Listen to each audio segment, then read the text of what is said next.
Back here on HQ, we are on to Indianapolis because it is that time of year. The Combine getting set to roll on at Lucas Oil Stadium.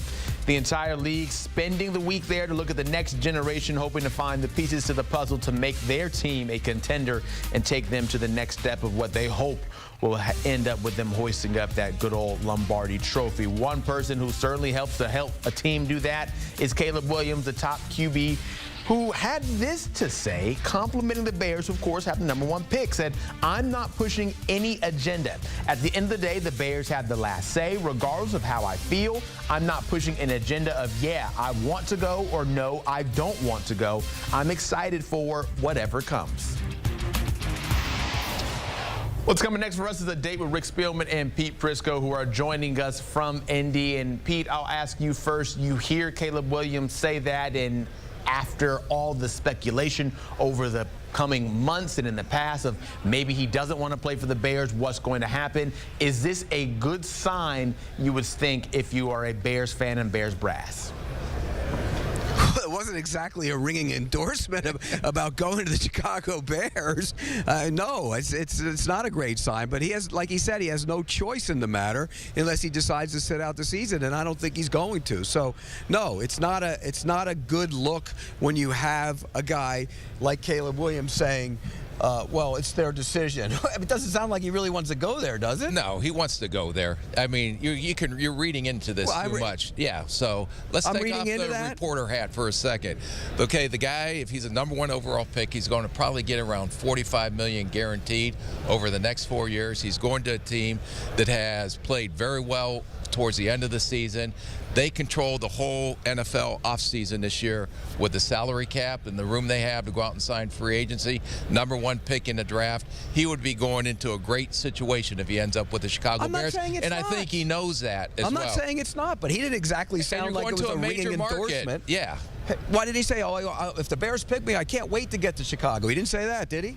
Well, you're reading too much into it. Zach, go on to the next question, please. I'm not going to argue with this guy anymore. Well, Rick, I'm curious, what about that quote can you take from Caleb and think that, hey, he's actually intrigued by it if he's saying, I'm not pushing an agenda, I want to go or don't want to go, I'm excited for whatever comes. Like Pete says, it's not like a yay, rah, rah, let's go to Chicago. So how can you parse through that and decide, hey, I think that deep down he does want to be with the Bears?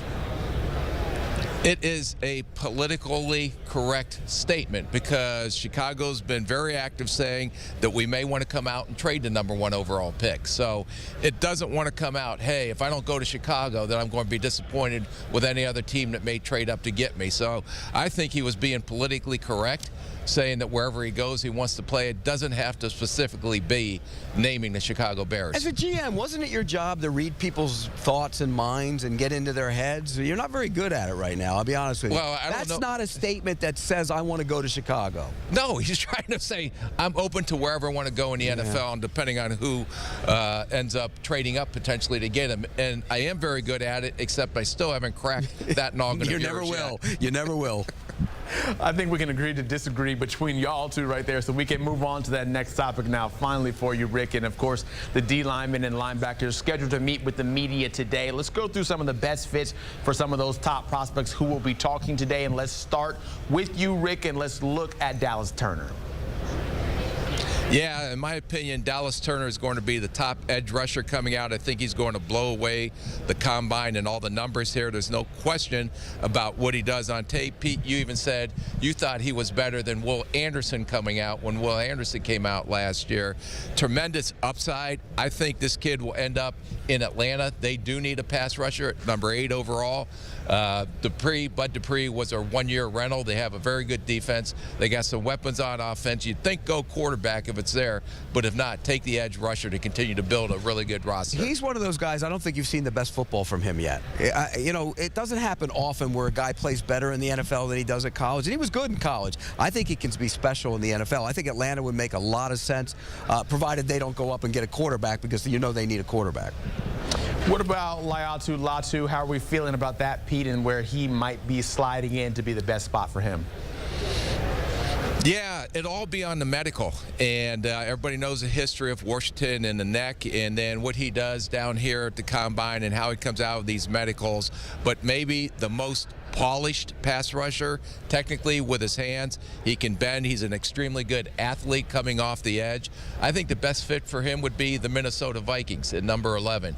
I think that losing Danielle Hunter potentially in free agency, they have DJ Wanham coming up as well, Davenport, so they're going to need edge rush help, and I think he would be a great fit in Minnesota. And the Chicago Bears need another pass rusher to go with Montez Sweat if they don't address that in free agency, and I think they should address it in free agency. Maybe go out and get a Danielle Hunter from your division rival, the Minnesota Vikings. If they don't, then that would make some sense for them as well.